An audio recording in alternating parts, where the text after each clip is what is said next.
Hello, hello. I am Bizak, and we are here playing some Fall Guys. What is up?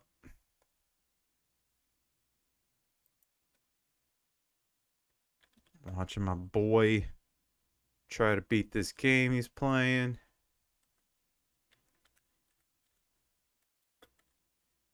I think he might have just lost, but words of encouragement are being shared.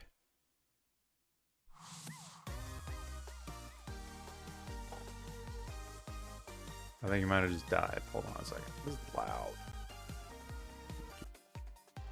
Oh, he is done for the night. He's done for tonight. All right. Ooh, let's do it. Have to now. Skyfall high score. Skifall high score. Oh, we have got some stuff to play on the stream here.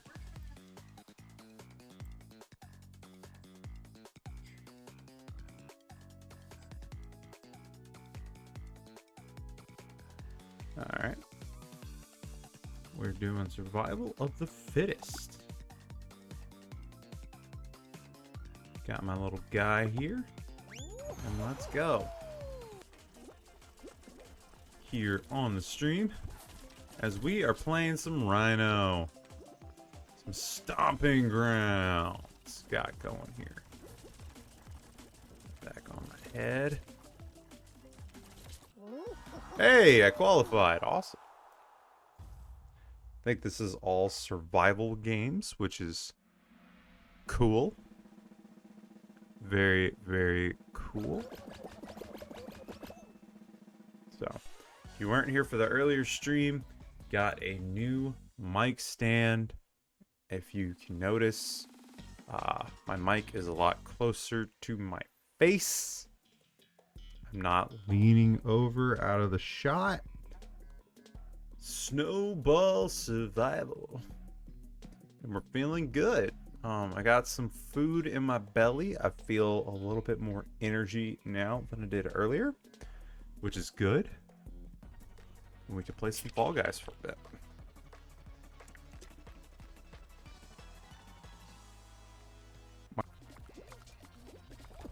Oh god.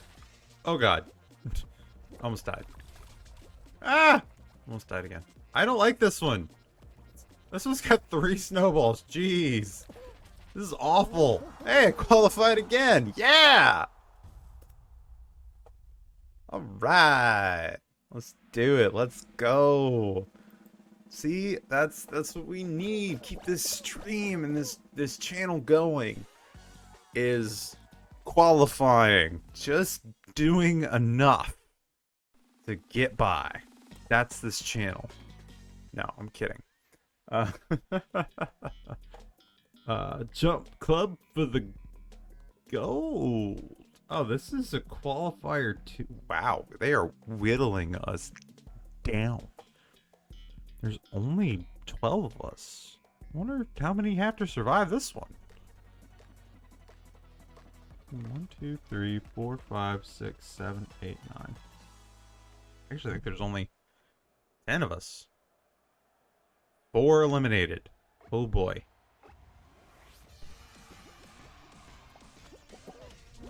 Go for it. Go for it. Fruit! There's fruit on the course. Ah, God, I got hit by fruit. I got hit by a blueberry. Blueberry's coming for me. Blueberry's coming for me. Blueberry's coming for me. One is already eliminated. Oh god. Oh god. Oh god. Oh god. Oh god. 3 are eliminated. Let's go! Let's go!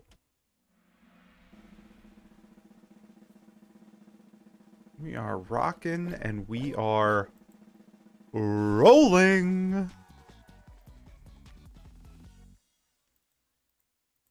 With it right Now, wah.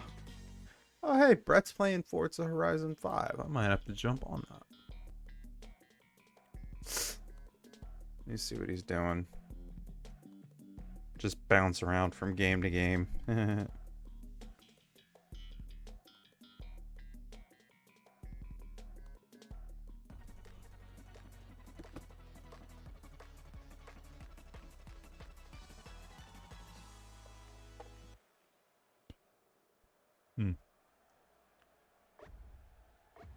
Roll out for the win.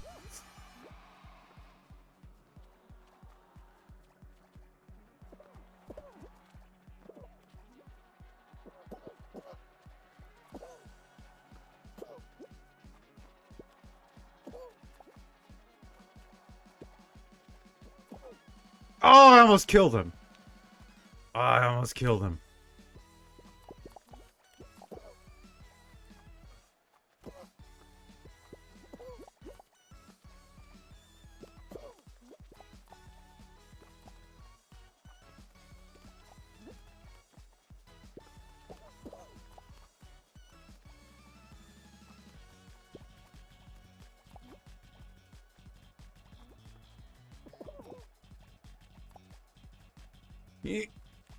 This is bad. This is bad. This is bad. This is bad. Okay, there we go. He just killed himself. What an idiot. Come here. Somebody come here. Somebody come here! I want to kill. I want to be responsible for one person's death. That's what I want. Not mine. Not my own. Not my own.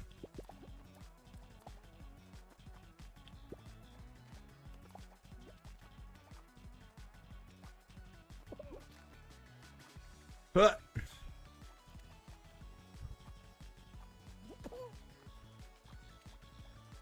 please be something after the wall. Please be something after the wall. Wow, that was close. 3 left. 3 left. 3 left. 3 left. 3 left. Wow, it's getting fast. It's getting really fast.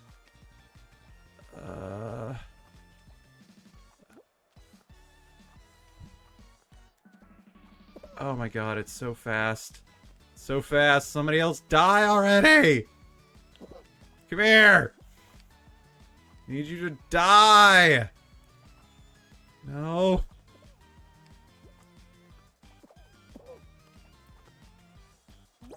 No! Dang! Oh, man.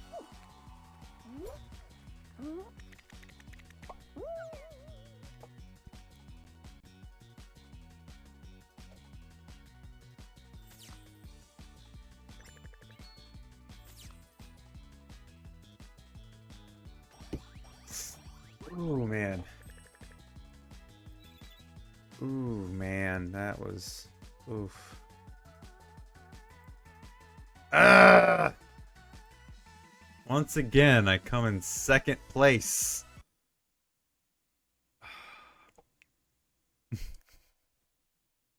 Hey. Hey, I took a shot, man. I took a shot. It's okay. Oh, man. What's in the store? What's in the store? What we got here? Same crap they've had all week. Okay. Oh, look, it's a hat. How fancy.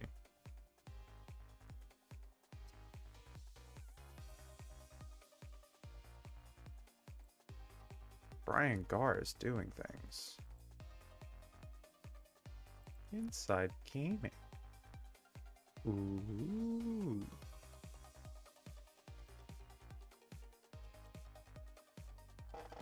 So we might have a buddy joining the stream here in a second.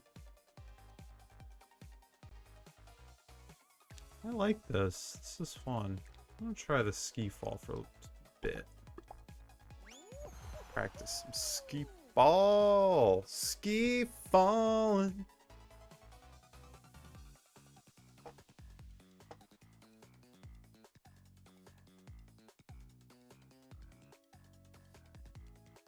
We're ski falling.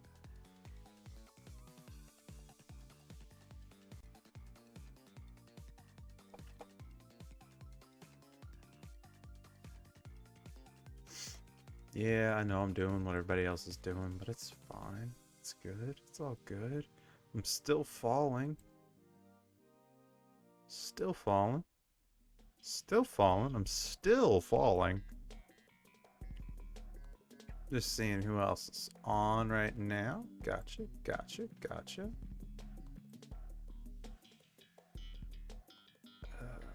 Okay.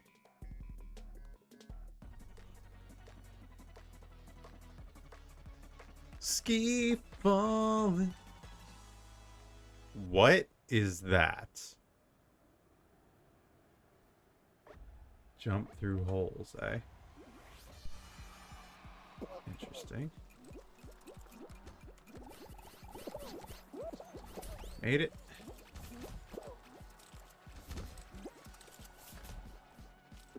Ugh! I fell.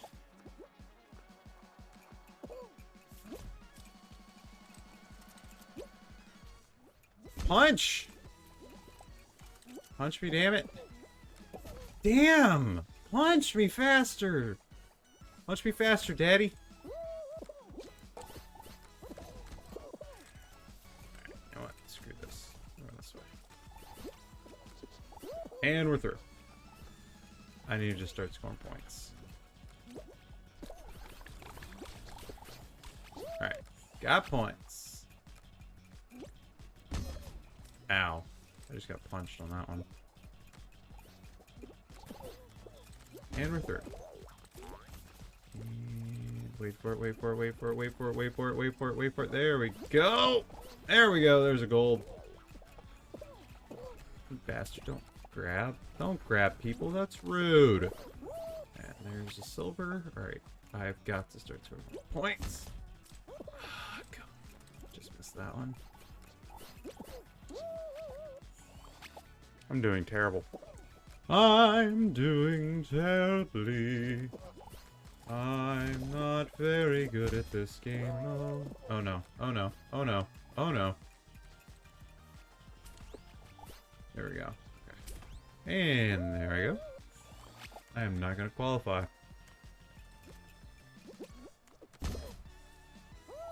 Oh! Almost. Almost got a gold. Almost got a gold. Wasn't worth it though in the end. As I'm not gonna qualify. Nope.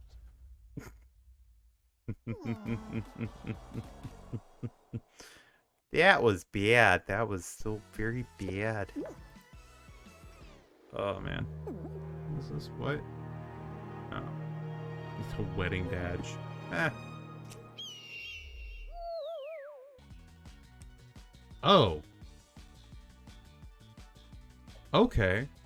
So it's the highest score or get to 50. I like that.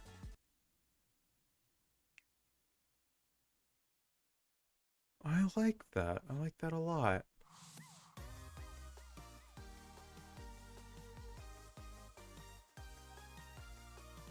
Awesome. Might have a friend joining us here in a bit.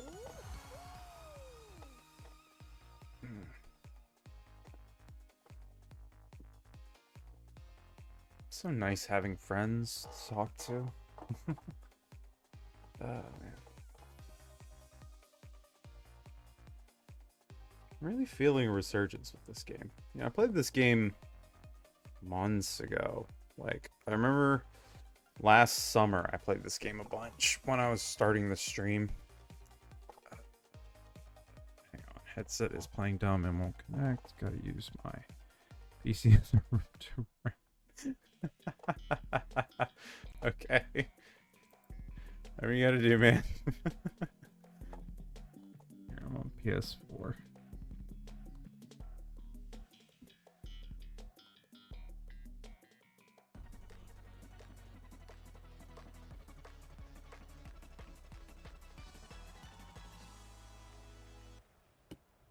Oh man. Gonna have Bret joining us on the chat here whenever he gets a chance. Nope. Didn't make it. There we go. Didn't make it. Alright, let's go for the gold! I didn't make it! I didn't make it! No! That's impossible! No! Ugh. You bumped me! Shit, get out of my way! Fucking fist! Out of my way, you infidels! Absolute buttholes move. A lot of you. Old!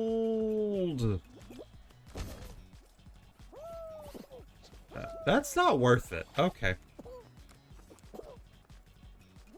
That is just not worth it. Alright. Y'all are in my way.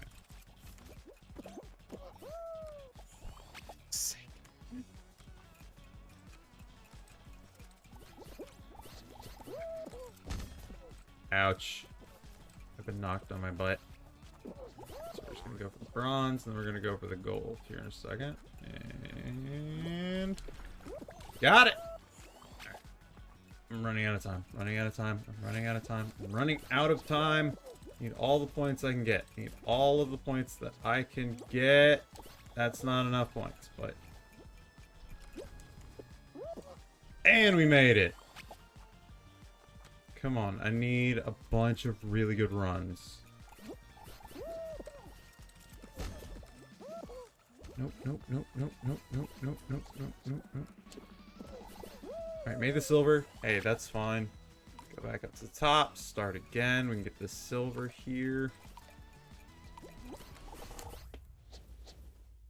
Did he get it? I got eliminated.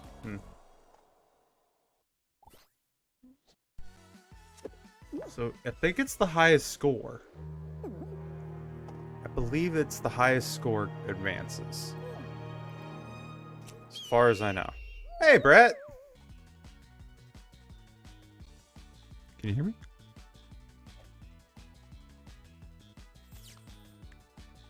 We will see. Wow. Might help if my headphones are plugged into the computer.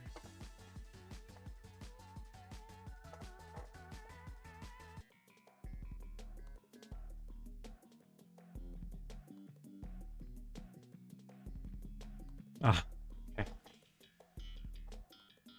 He's figuring it out, guys. He'll get here eventually. We will have Bret on the stream, I promise. He's playing a completely different game than us, but it's okay. I don't care. And it's my channel, so if I don't care, it doesn't matter. Diving! I'm in first. I'm in front. I'm in front. I'm in front. I'm in front. I'm in front. I didn't get the gold, but I'm in front still. Everybody behind me. Oh, shit. I fucked up. I fucked up. I only got silver. Shit. Alright. And then... that didn't work. Okay, he can hear me on his headset. I don't know if that's a good thing or a bad thing. I keep falling. Alright. Everybody let me through. Everybody clap your hands. Clap your hands. Clap your hands. Everybody clap your hands. No, I cannot hear you.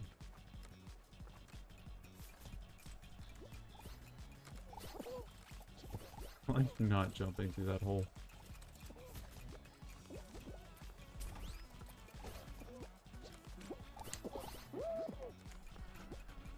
I'm not even gonna go for the ramp. I got hit in the head.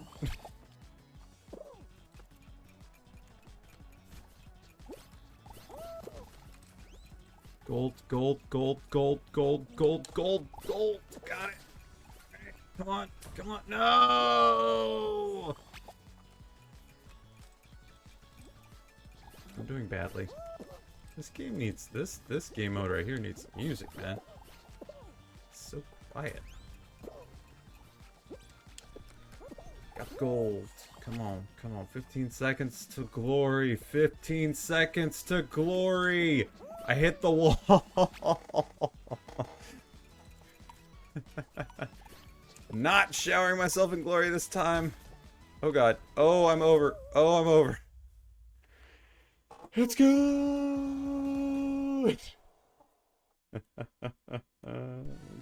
Shit.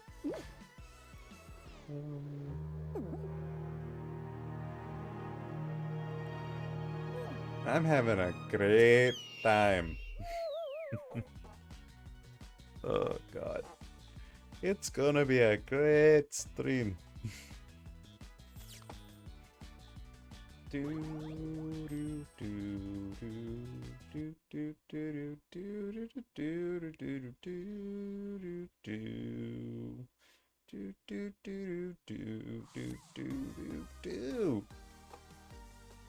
Qualify from any round. Oh, that's not happening anytime soon. Let's do one more ski fall. I like ski fall, it's fun. Bret, I'm sorry I'm talking so much. There's nobody here to talk to, so. Oh my god, it's a Bret. Holy crap. Yeah. Let me get...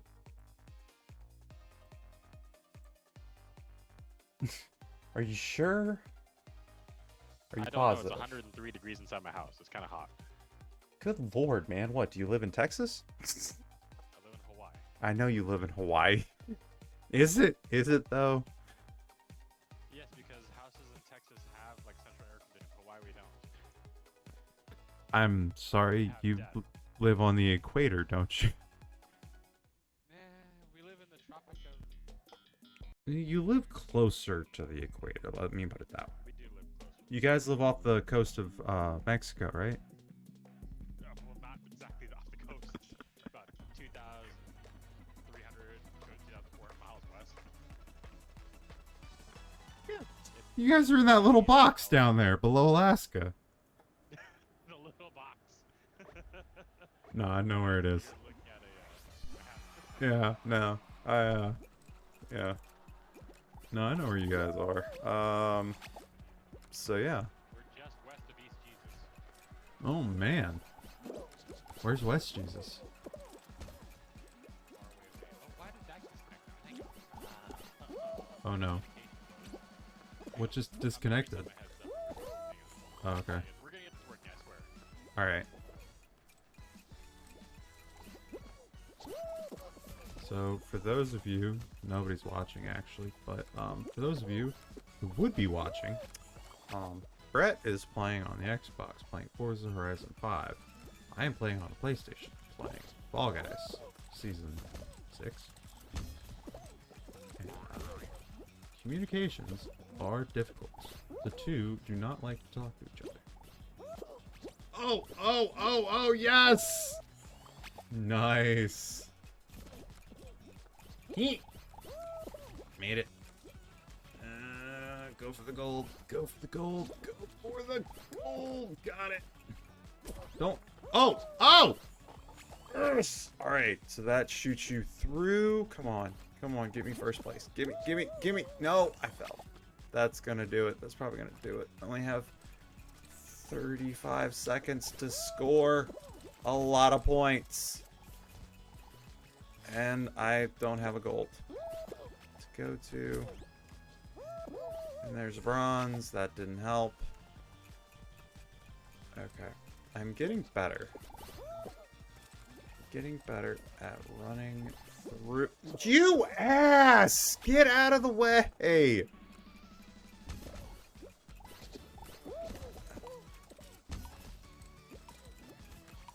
There we go. 43. I'm so close. Oh, I was so close. We're going one more time. We're going one more time, ladies and gentlemen. We're gonna get this crown. This crown is gonna be mine.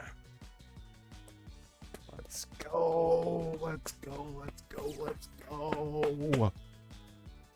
We can do it. We can achieve. We can push forward. We can do what we set out to do. We can take all the bad, we can crumple it up, we can throw it up behind us as a ball, as a metaphorical ball of things that we are throwing behind us. The bad times are behind, good times are forward. My Ted Lasso still needs work, but it is okay, because working on yourself is the key to happiness.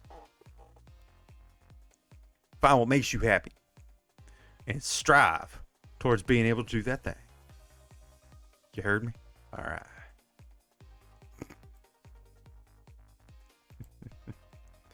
I'm such a loser.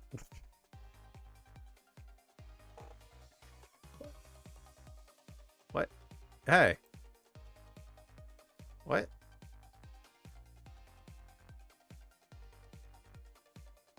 Who's talking to me? What? Hello? Who's there?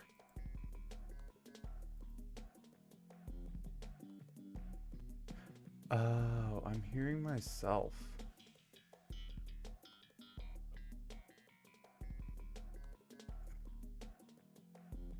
That was so stupid. Hey, welcome back. Hey, how you doing? Can you hear me? Yeah. Awesome. Okay, we figured it out. All right, good. I love these headphones, but sometimes it's really, really hard to switch the Bluetooth channels on different devices. Oh yeah, no. Trust me, I know. You ever take Bluetooth? The IMXs, I mean, they're really good, but they just don't like switching Bluetooth. Ah, I got you. Yeah, you ever accidentally like keep your ear pods in your ear when you get in the car and then it's like goes haywire because it can't decide what Bluetooth to use? Yeah. But you're listening in your ears. But the speakers. What do I do? Ah! Just put it through the car, please. Yeah, no, I know. I totally understand. These people. Oh God. Okay. So, for the people watching, Brett, what are you doing right now?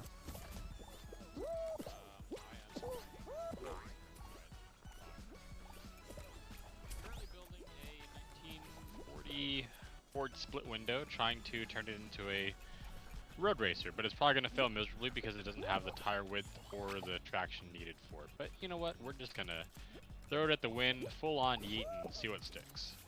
I like it. Sounds good. Oh yeah. Oh God. I am trying to get down an icy slope and jump through holes. It's exciting. Sounds reasonable enough. Yeah, right? You know, I should actually download that on my my Xbox since it's a thing now. So. Yeah, and it's crossplay It's everywhere. actually, I was gonna say I think it's free for me too. Yeah, it's free for everybody. Everybody. Everybody. So. Oh, that's why I can hear it double clicking in my room. I still have my TV volume up too. I'm like, why can I hear like a clicking behind my headphone? Oh yeah, no, you're good. I was rolling through seeing who else was on Twitch and it opened my stream and I had the sound on.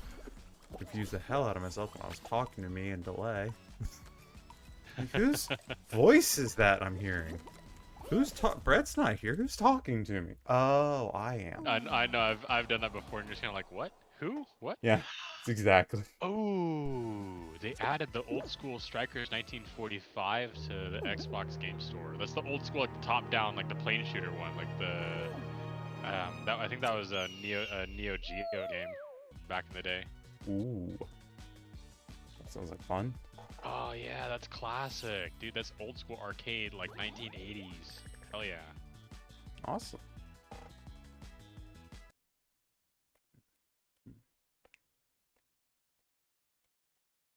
You excited? The trademark 1997. Holy crap. Oh, that's rad.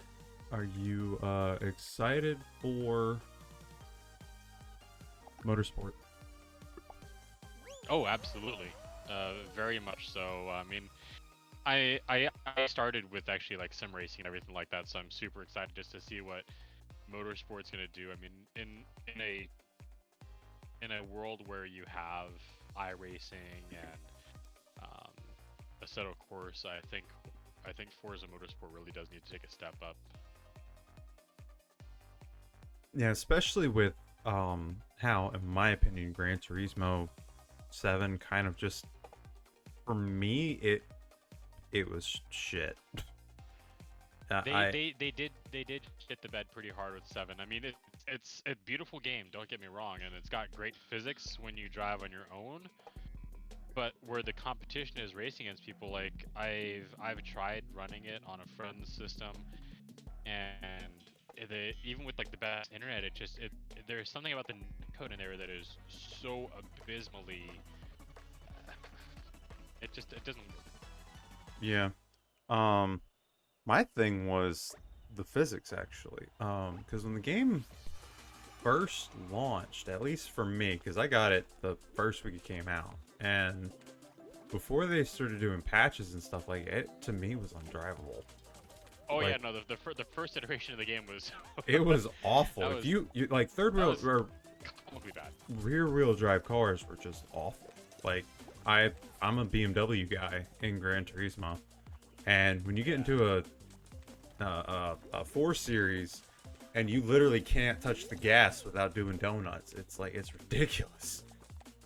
Yeah, no, honestly, if you have the PC that's for it, honestly, get into iRacing. They have some really good stuff.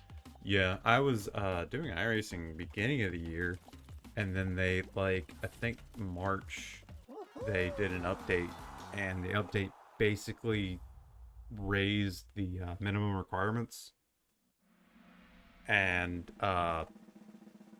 set it, I think, to where it's like, if you did meet the minimum requirements, it just flat out wouldn't work. Like, the game would just be like, no. Really?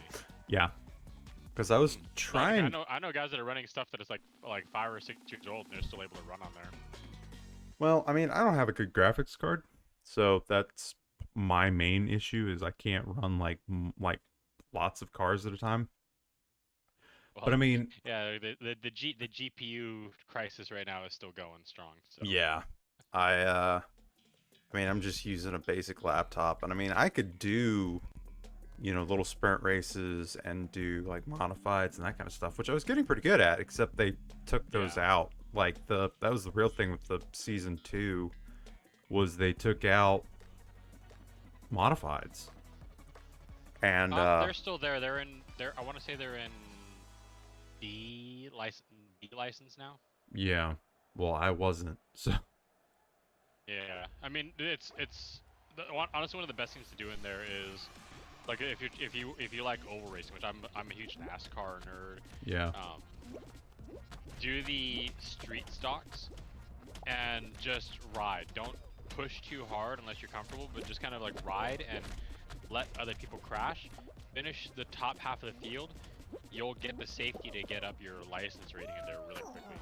That the same thing with the rookie legends.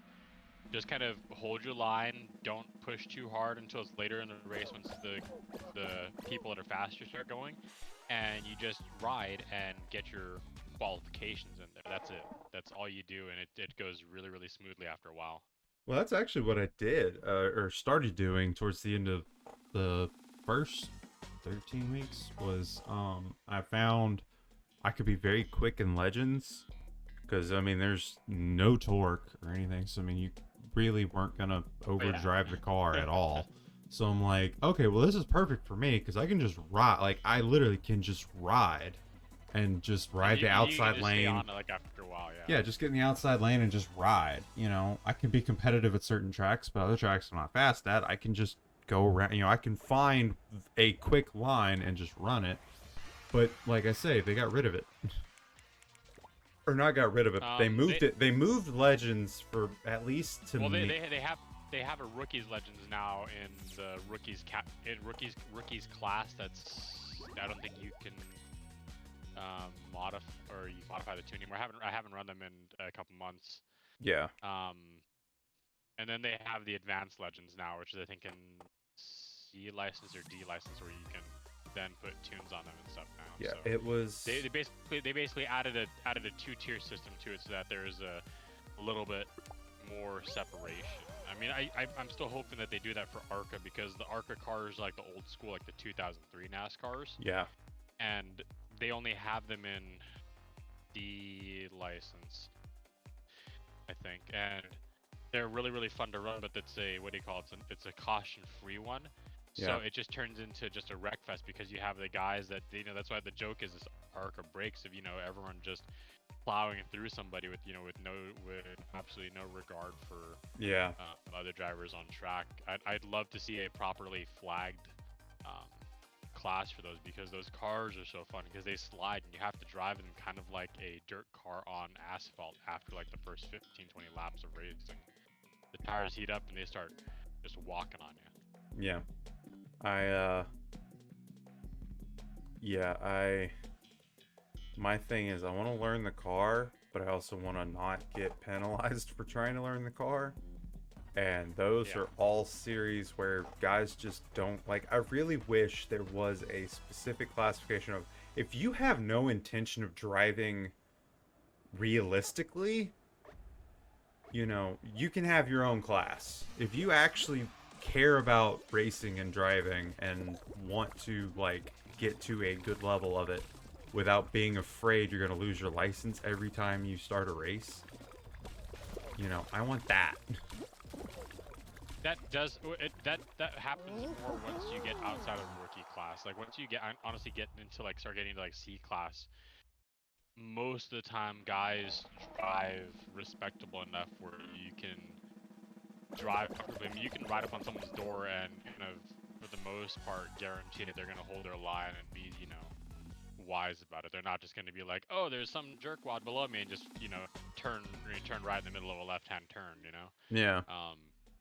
The thing is, the rookie class is a lot of, you know, I mean, it's the name speaks for itself, where it's a lot of people that they have not the skill built up yet, and they don't have track awareness. And even for a lot of veteran racers that have been there for a long time, there's a lot of people that don't have track awareness. And when I say that, it's more than just, okay, knowing where a guy is. No, it's also knowing, you know, like, okay, my car is gonna drift out of this lane at a certain time because I'm on the throttle this hard. It's also knowing, you know, okay, I know my tires can only hold this far, so I know how hard I can push this before even getting to the turn.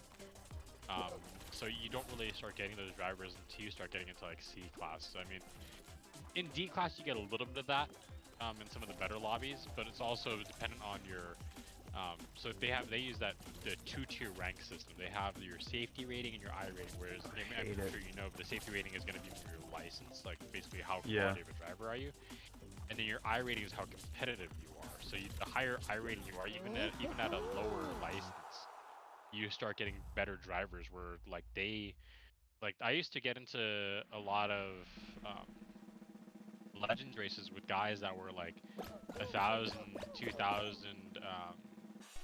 I rating higher than I, and they were fast. But man, they could hold their line, and you would slide up next to them, and they knew exactly how to hold it. They just grip the track and give you the room too, and it was a lot of fun.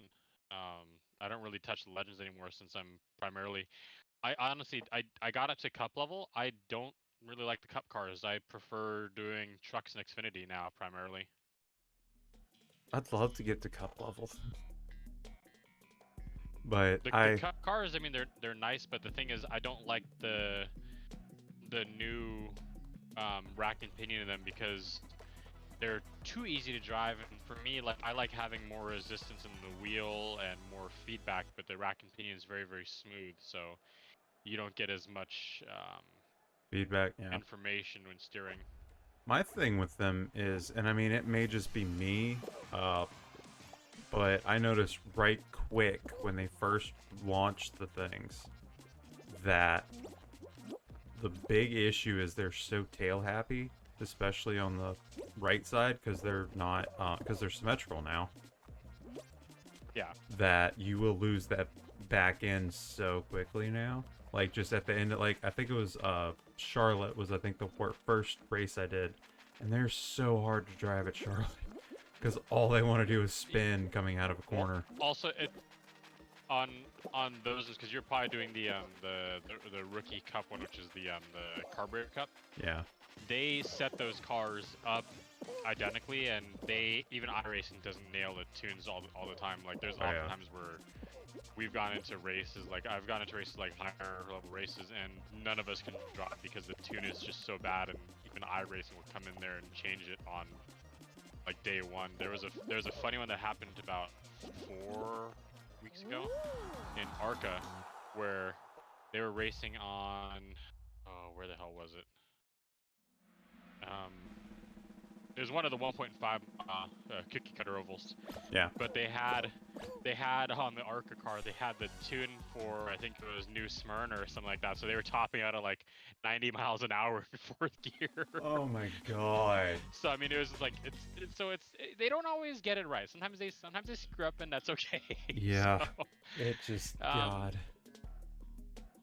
but even for them, it's a learning process. So Yeah. I'm excited for Motorsport because it really is for me the only one I can play consistently well. And now that I have an actual, like, the thing was when Motorsport 7 came out, I didn't have access to an Xbox. I didn't have access to a computer that could actually play Motorsport. Now that I have an actual wheel and an Xbox and TVs and internet and everything, computer, all that I need, it's like I can't play Motorsport 7. It's like I need a game now. I need to put this to the test, see if my skills are as good as I think they are. Motorsport 7 still has actually a pretty good community around it. Like you go into some of the lobbies, and there's still a lot of racers that push really hard on there. If you own it, you can't buy it anymore. Yeah, that's fair. Well, I mean, you can buy the physical copy if you can find it. I have a digital Xbox, so I'm SOL. So, but Motorsport will come out on Game Pass when it comes out, so I will do that. But yeah, Spring 2023 is the date we're looking towards right now, I think. And then, of course, since I've got EA Play, I downloaded and I've been trying F1 2022. Only problem is it's like a 10-hour download, and did I win? Did I win? I won! Hey. Yes! Got a crown! I'm sorry, I don't win a lot. I don't win a lot, ever. That's I fair. think I've won once. Yeah, ride that train, buddy. Yeah, so, what was it? It's the, like, 10-hour free trial thing, and I'm like, yeah, I could download that on the PC, try it out, get the wheel going and everything. Only problem is I'm probably going to spend 8 hours trying to set up the steering on it. Yeah, Like, and the thing is, Formula Ones as well. You have to drive them totally different too, because the thing is, they're so aero dependent. You have to drive them ridiculously faster than you think you can, and your inputs have to be literally ahead of where you're thinking. It's I don't know if you've seen the new Top Gun or not. It literally like Formula One embodies the don't think, just do kind of mentality. No, you have to be ahead of where you are. Believe me, I understand. I used to hate Formula One cars, because I used to play the older games. Like, I think we had 94. I think EA had it back in the day in like the early 2000s. I think I played one of those, and I'm like, this is so damn fast and hard to drive. Why do people enjoy this? I'm gonna stick to NASCAR. And then I played it on Motorsport 7 when they had the, I think it was the 2014 Renault or something like that. Mm-hmm. And I'm just like, oh, wait, this is fun. These cars are stupid fast, and they are so much easier to drive than they used to be. This is so much fun. I like this. I like the speed. And then I started picking up the F1 games and all, and I'm like, I can actually do this. This is great. And the only thing is, I just need to, like, they don't, for whatever reason, even the F1 games don't give you an F1 car with, like, the game doesn't come set up for driving an F1 car, which is crazy to me. It's like, an F1 car has maybe maximum 200, like, I think at Monaco, they have a maximum of 240 degrees of turning. It starts with 360, and I'm like, no Formula One car has 360 degrees of steering. At best, they have 190 at any given track. Like, why aren't you set up that I can just... You don't steer a lot. Get in and just like, because they tell you that the whole point of an F1 car is you literally 90 degrees is like the max you should hit for any 45 to 90 degree turn. You should only hit 90 degrees on the wheel. And it's like, Right.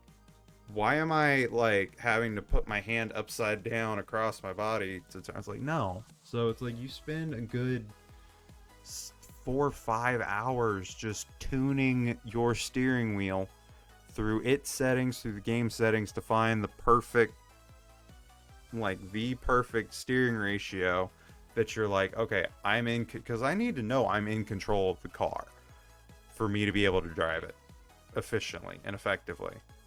It's like, I gotta have that confidence. Give me the confidence. You're the developer. Why are you giving me a car with 360-degree steering when you know this car is not built like this? Just make it right. That's why I like iRacing. iRacing, you can go in and it's pretty much set up to exactly how the car would be. And you can change that steering ratio just with ease from the tuning screen. Yeah, no, I know. That's what I mean though, is I'm tuning the wheel, I'm using the tuning screen and I'm using the game's tuning menu, but it's still trial and error of, okay, no, I'm a few degrees off of the wheel, like it's the wheel in the game or how the car is turning. It's like, okay, no, I'm still off by a few degrees. Swing it, no, I'm still off by a few degrees. Like, it's just, it takes forever. Yeah. So, I'm nitpicking though with my driving. No, so. no. Hey, that's fair. I mean, for something like that, you kind of want to be nitpicky. Yeah, I mean, I'm trying to drive a car, especially the new cars when they're so, like, there's no more downforce. There's no turning vanes. There's no, like, barge board or anything that keeps the car going straight. It's all undercar mechanics and, drag, use of drag. And it's like, you gotta actually drive the car. Which means I gotta have control of the car. So. Yeah, I mean, like, even in iRacing, just like because I don't like the hand ratios that happen. I actually turned off the wheel unless it's like certain cars where I need to see the wheel, and then I just have it. Yeah. Sitting still like a dashboard more or less, so my hands aren't up there. Because I honestly hate when you're sitting there using the wheel and you see another person's hands in front of you. It's just Yeah. kinda like, that looks just so freaking So disconcerting, especially when it's not like accurate. When it's like I have Yeah. like 10 more degrees on my wheel than the guy in the car does, but that's the feedback and everything I get for it. So it's like, yeah, I do the same thing. Or I'm when just you're gonna have the when you're doing digital dash. quick flick and the hands aren't keeping up with you. Yeah, I just like to have a digital dash or like Assetto Corsa. I will turn it off. Yep. Uh, I just want a basic Motec screen, tell me exactly what I need, and that's it. Yep. Yeah, I'm good. Yeah, it's bad that I do find it such a shame that the best racing games out there are Assetto Corsa came out in 2012. iRacing came out in 2013. What's the other one?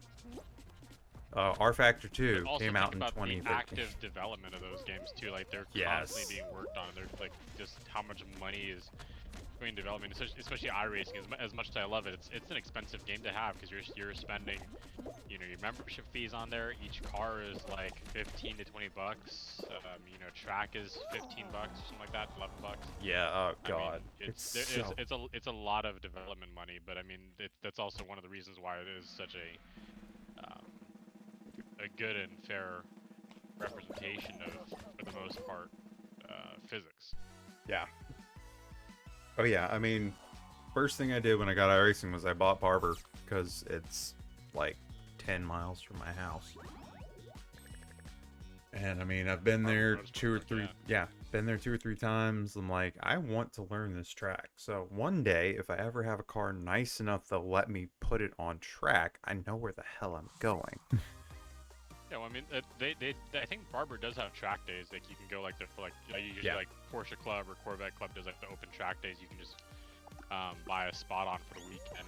Yep. Like I've done that before when I lived in Vegas, and we went out to Spring Mountain Motorsports Ranch out in Pahrump, which is just over the mountain to the west. And you know, yeah, I'd go out there when the Porsche Club was there, the Corvette Club, or whoever club, and you'd go, yeah, I can't pay like $300 for my track fees, and that also includes your insurance and your That's cool. fire safety. You know? That's really cool. Yeah, we actually have the yeah, we have, because I look every year to see how many there are and what's included to see if they might have a Korean import thing. I drive a Hyundai, so I'm just like, I wonder if they just have like a Korean track day or something, and they don't. But they have usually about between 96 and 100 track days a year. And I mean, it's anything from classics to bikes to muscle cars to tuners to supercars and that kind of stuff. Luckily, what we also have is we have Talladega, and Talladega I think hosts like 10 experience days. So you know those, like, you go pay $200-300 and they'll give you the keys to a Ferrari, a Lambo, and an Aston for like 5 or 6 laps of the track.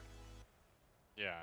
And I definitely want to do that at some point because that just screams fun. Since Talladega does actually have an interior track, not a lot of people know that. They actually have a really great road course that not a lot of people know about. Yeah.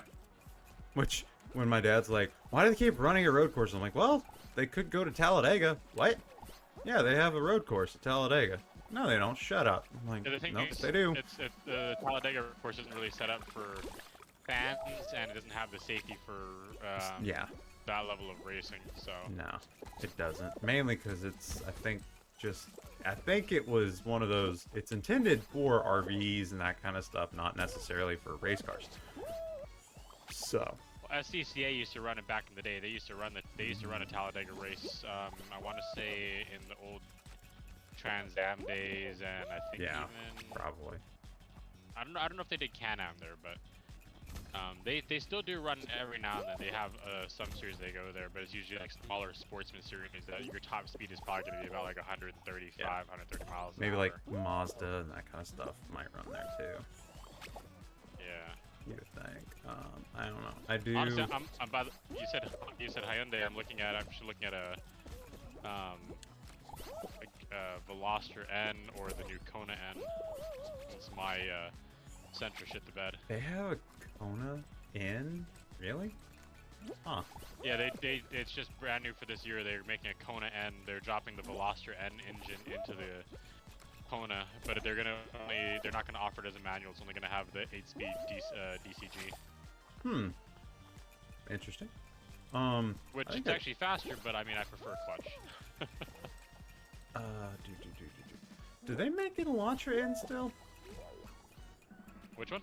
An Elantra N, or the like NI or whatever it was. That's the foreign version. I don't know if they have that one. Okay. Oh hey, qualified. Cool. Hey! Okay, cool. I'm gonna get 50 points to win. Awesome. I won. Cool. Because I actually saw the other day, it was a sedan with the in package on it. And I swear it was an Elantra. Because you know, they had the Elantra GT for a few years. That was the hatchback Elantra. You gotta watch out because they now what they did is they have the N line, which is basically it has the same visual package as the N's. Has the paint, but and they have the base engine and the base trans. So it's basically just a dressed up shitbox. That might have been what it was then in that case, because I mean let me go take a look back and see. I mean it was a sedan. It had a trunk lid, but it had there is an Elantra N. Okay. Let's go take a look at what it has though. Okay, yeah, so it has the same engine as the Veloster, and it's got the 2-liter 4-cylinder, which is cranking out about 280 horse. Starts at 32,000. It's actually not too bad. It's a pretty good looking car. Well, they have the Elantra inline, which I think is the one Yep, that's the one I looked at. Okay. No, that is the Elantra N. 276 horsepower, 289 pound-feet of torque on a 2-liter turbo. That thing looks so badass for being a mid-size sedan. Yeah. Although actually, the one that everyone sleeps on still, you know, I wish it came in a manual is the Camrys. Even though they're big cars, they actually freaking move, dude. Those V6s that they have in the Camrys now are stupid powerful. I refuse. I honestly like. I wish the Camry TRD was actually a stripped out sport version because it's actually got a really good performance package for the engine and the suspension, but it's a heavy bitch of a car. I refuse. I refuse to allow Toyota to have sporty vehicles. I don't want them to have the what the hell is it?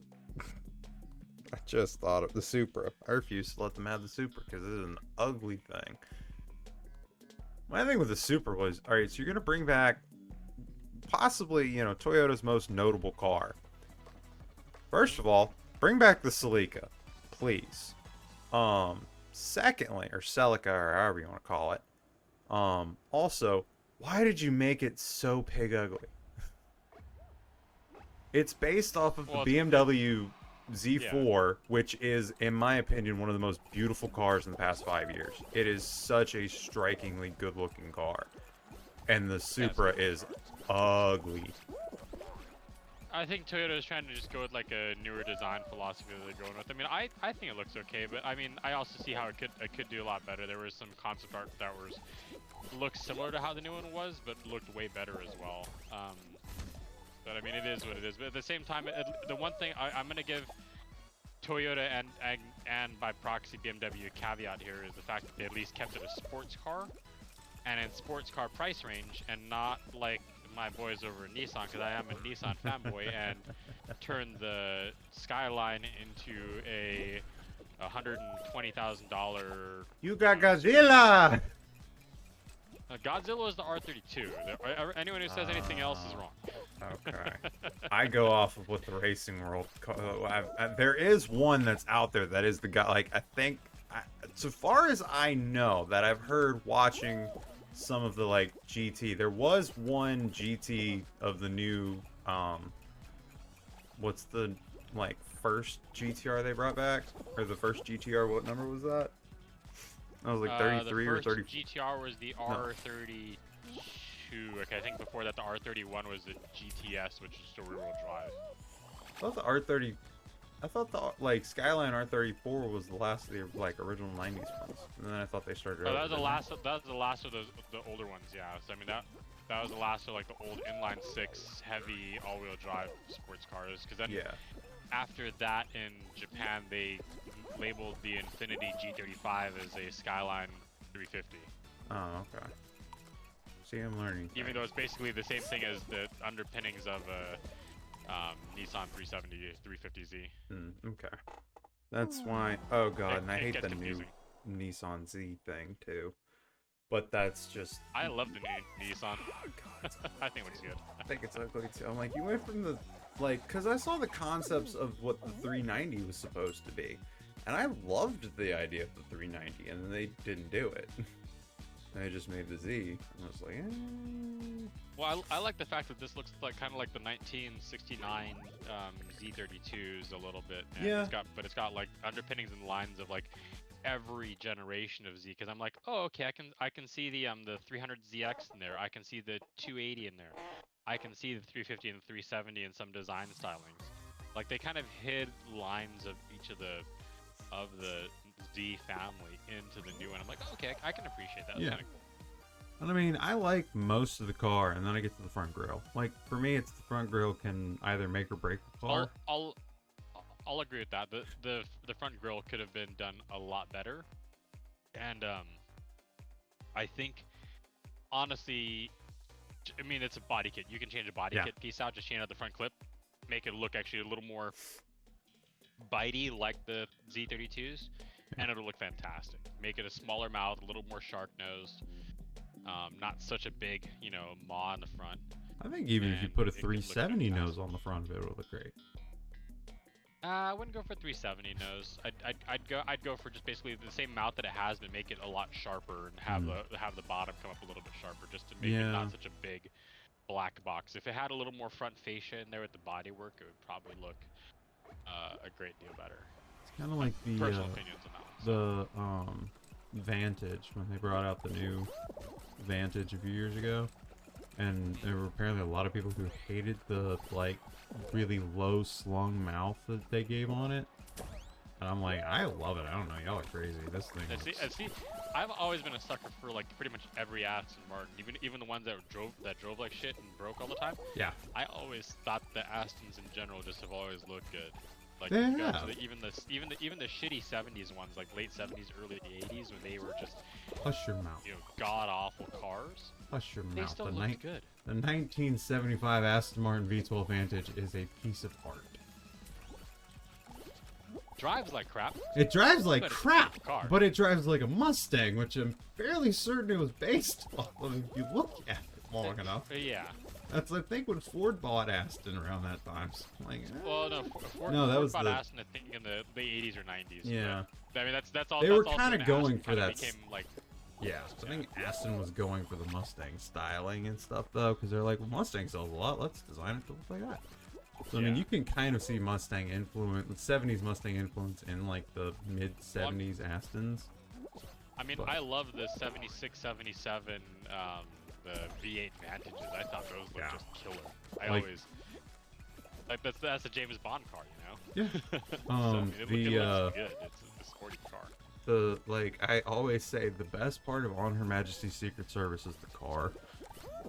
That's Yeah. it. His car is badass, and then they bring it back in the last Bond movie. I'm just like, yes, this is the car.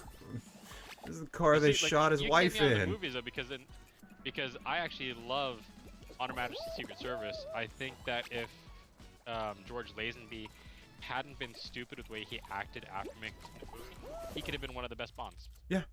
I mean, really and truly, that movie to me is so good. It's a Christmas movie. You cannot deny me. It is a Christmas movie. Just like Die Hard. Just like Die Hard. There's a Christmas tree. Somebody says Merry Christmas. There's presents. There's snow. It's a Christmas movie. Christmas movie, yeah. It's a James Bond Christmas movie. It's great. And aside from that, like, really and truly, the movie holds up well after the first 10 minutes when they have like the worst editing ever. Yeah. That opening sequence is so dog shit. Yeah. Okay, I'll admit that opening sequence. Is We're pretty gonna god-awful. we're gonna have a pair of binoculars, or we're gonna have was it a telescope monocular something that he looks through, Yeah. and you can see the outline in the camera shot, and then they zoom in, and it's like, but you can still see that this is awful, and then there's jump cuts everywhere. It's so bad, and then the movie But redeems that was itself. also just movies of that era. They were made Yeah. very, very lazily. So, But- they all kind of did that. The story is good. For a sappy James Bond falls in love movie, it's great. I love it. I loved it a lot more than Sean Connery's last two movies, which were awful. And see, Sean Connery, in my mind, he's like quintessential Bond. He's good. Like you're like even through like some of the worst ones, he's just okay. Yeah, you have to appreciate him. Yeah. My weakest one though is why can't I think of his name now? Roger Moore. I hate the Roger Moore Bonds. I love the villains he plays against, but I hate Roger Moore. He was too old. That's my only half of them I like, because he did he did 6, he did between 6 and 8. I can't remember if it's 6, 7, or 8 that he did. He did so many of them, but he was too old for the first one he did. And then like, I like The Spy Who Loved Me. I tolerate Moonraker. I love A View to a Kill. I will watch A View to a Kill any day. Oh. Well, specifically for Christopher Walken. For Christopher Walken, and for absolutely fantastic. the neighbor chick from 70s Show Yeah. is the Bond girl, and I'm like, that's awesome. Or Live and Let Die has Jane Seymour, is her first big movie break is that movie, and she is so hot. The music from that era was fire. Yeah. But the thing is, my biggest problem with them is they got so campy and like they were tropey and like it turned into a comedy. It's like, Yeah. I get what you're going for and I get the era, Because they started copying like the Smokey and the Bandit shit, like doing like the whole like the river jump with the barrel roll, and you know like The having a silly gags, sheriff. like adding slide whistles to frickin' a Bond movie. It's like it's Yeah. not a frickin' Bond Yeah. movie. That's come on. That's stuff you go and watch Smokey and the Bandit for, where you're like, okay, it's funny because you're making fun of stupid. Oh look, stupid cop. They can't keep up with the awesome outlaw. Yeah. That doesn't belong in a Bond movie. Yeah, no, I know what you mean. That's why I say, like, I tolerate half of them, just because, like, Octopussy I will never watch again. I don't own it. I should own it because I have everything but it. But yeah, no, I agree. Like, I will sit and watch some of them, but others I'm like, no. And then you have Timothy Dalton. I don't think gets enough credit because like. Now see, I love Timothy Dalton. I love. What was the oh god, Living Daylights. Living Daylights is garbage to me. It's just not an enjoyable movie experience. It's so dark. But Timothy Dalton makes it good though. I Yeah. think I love the darkness. That's also why I loved Daniel Craig, because Yes. it brought back the darkness it brought back some seriousness to the story that was originally there. I think, well, and the thing most people forget about is the fact that technically Timothy Dalton is playing Bond after his wife dies. Like, he's playing serious. Yeah. My wife just died Bond. Like, where Yeah. Roger Moore didn't even, like, he had the moment where he threw Blofeld down a what would you call it? A chimney stack. Smokestack, yeah. A smokestack. Didn't kill him, but he throws him down a smokestack. It's like, that's the only revenge Roger Moore gets. But Timothy Dalton is like, they killed my wife. I'm mad. Well, they killed the wife. They killed Felix's girl. They fed Felix to sharks or whatever Yeah. the hell it was. License to Kill goes is dark. amazing. License to Kill is Oh, yeah. such a good Bond movie aside, just spy thriller movie. License to Kill is great. Yeah. No, Living that's Daylights, I just don't follow what it's trying to tell me. It's a fun It's movie. not though. Like, written if you don't pay attention to the storyline, it's a fun movie. Yeah. At least it's not. I love that it was the shift from being comical to like that. It was just like, Yeah. oh, this is a welcome change of pace. But then he only lasted for 2 movies. It's like, Well, he was a placeholder, and that's what I think is the other problem with me with Living Daylights is that it's his first movie, but you can kind of tell in the writing and everything that it's not meant for him necessarily. That it's like, okay, well, we didn't get Pierce Brosnan, we really wanted Pierce Brosnan, so here's a movie, here's an actor, let's just make the movie. And then it's like, yeah. License to Kill was, okay, well, he was alright in the last movie. Let's give him a chance. We're getting Pierce Let's- Brosnan in a couple years. Let's just give him a movie. And the first few Pierce Brosnan movies were great. As the last couple though, they were just going like, eh. Those were Bond movies though. Like, I will say, like, GoldenEye is always going to be number 2 for me. Because GoldenEye is just that's probably one of the best Bonds in my opinion. great. Tomorrow Never Dies is, I always look at Pierce Brosnan as he has the Thanksgiving marathon movies. Like, those are just movies you can put on in the background. There's some action, there's some sex, and then, I mean, it's Pierce Brosnan. So there's something for dad to watch, there's something for mom to watch. There's something for the kids to watch, because there's an explosion every 5 seconds. That's true. Then you've got Die Another Day, which to me is just, it's a Bond movie. I mean, it was good for what it was, for all the sequences that they used and everything. I thought it was very good. The bad guy was good. Die The whole Another Day, and then The World Is Not Enough was another good one. A lot of people forget about World Is Not Enough. That was a really good one. that was a really good one. And I mean, Tomorrow Never Dies That one was is a good one. good. Oh, Tomorrow Never Dies as well. Yeah, that one was awesome. Because, I mean, they actually, at least, the thing with Tomorrow Never Dies is it has a real-life villain in it. I mean, that's totally somebody you could see trying to take over the world now. That's I mean, honestly, that one is probably the most realistic of any Bond movie. Yeah, like, it's legitimately a businessman trying to take over the world through business. Where have we heard that before? Why can't I think of his name though? The actor, Richard Price. I think it's Richard Price, yeah. Yeah. he plays it so well. It's just like I'm that's going to such a take fun over the movie. world, and like, yeah, dude, yeah, go ahead, take I mean, over I the like world. the entire premise of like using the media conglomerate and then hiding behind a business front while being very Who would public have about it. thought Eon So Productions would rad. have called that 20 years early? Yeah. Fake news takes over the world. Yeah. Like, who would have No, thought? it is kind of funny though. It's looking back on that, just how accurate it was. But Yeah. the thing is, it's like we said, it's a very oft forgotten of the movie. I think um everyone remembers um the first couple movies, and then everyone remembers the last couple because they kind of had their issues. Yeah. But the ones in the middle were honestly some of my favorites. Yeah, But and yeah. then you get to Daniel Craig, and it's like, okay, so we're gonna take Bond, and we're gonna tell a story with him. And you're kind of like, what? Okay. Now, see, the thing is, for me, because I was such a huge Timothy Dalton fan, by the Yeah. end of the first movie of the Daniel Craig era, I was just like, holy shit, this is what I've been waiting for. It's Casino Royale is in my top 5 movies of all time. Like, it is my, like, if anybody asks me what is a movie that you will just put on, like, for no reason, like, it's a Sunday afternoon, you have nothing else to do, you're sick and you just want to put something on, it's like Casino Royale is that movie for me. It's so good. Eva Green is amazing. Daniel Craig is serious, but it's still got Bond comedy to it.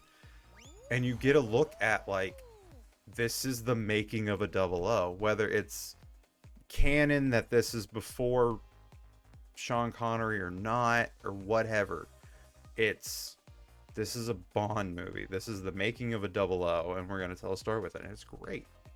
Quantum of thing I like Solace most can just about go in a cabinet or go down a garbage disposal and never be thought of again. Now, see, that's the way I originally felt about Quantum of Solace until I watched the entire series just before watching the recent one. I can't think of the name of it. No Time to Die. No Time to Die. Once you actually go back and watch it, Quantum of Solace actually has a better weight when you watch the entire series.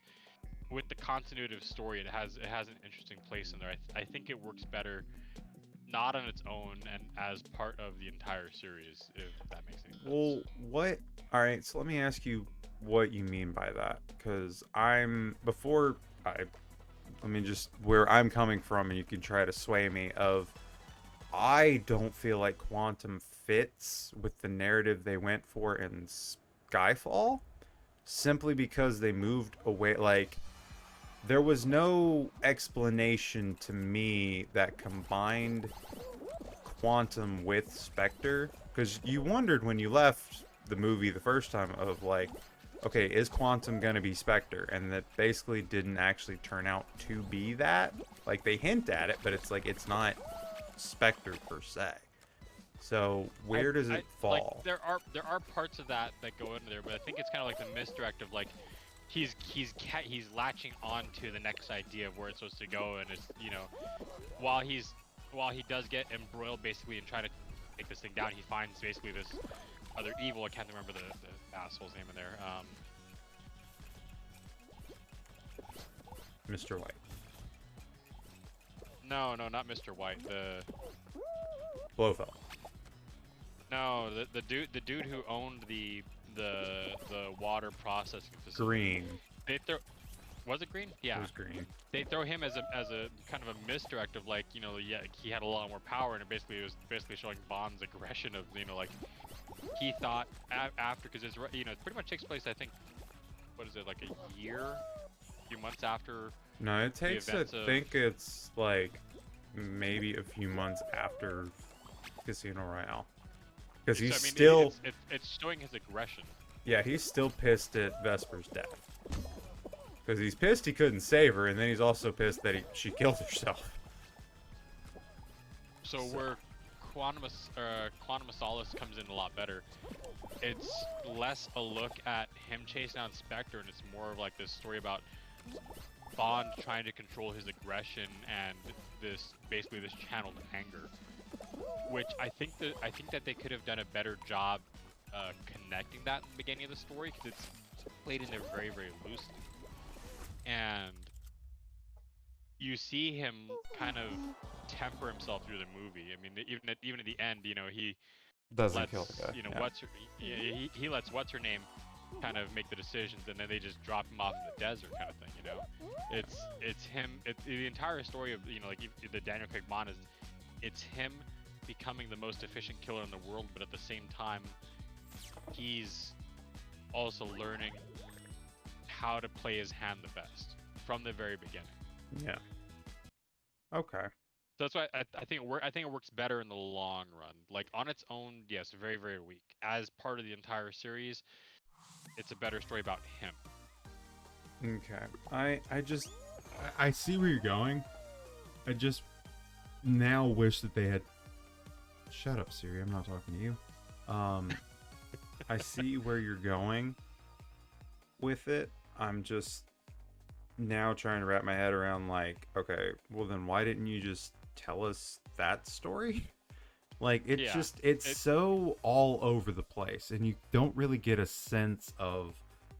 I mean, my favorite part about watching Daniel Craig movies, I'm gonna have an aside, and it might come back to what I'm talking about. Oh, the thing I love about Daniel Craig movies is Daniel Craig quits being 007 more than anybody else. Everybody has quit being 007 in one movie of theirs. Sean Connery did it once. Roger Moore did it once. Timothy Dalton did it twice. Pierce Brosnan even does it in Die Another Day. Daniel Craig does it in every single movie. He quits being 007 in every movie. Even in Casino Royale, it's like, hey, you're 00. 2 hours later in the movie, I quit. It's like, yeah, what? pretty much. In every single one of those, he quits MI6. And it's hilarious. That's what I always take from that movie is it's a Timothy Dalton movie to me. Is what Quantum is. It's I'm angry and I'm just gonna blow up stuff. I don't care who I kill, and I can kind of see what you mean by yes. By the end of the movie, he lets Vesper's boyfriend go. He doesn't kill Green. He doesn't even kiss Krylinku. Or, yeah, he doesn't even kiss her. They don't even have sex. He doesn't have sex, but with Strawberry Fields at the beginning of the movie. That's it.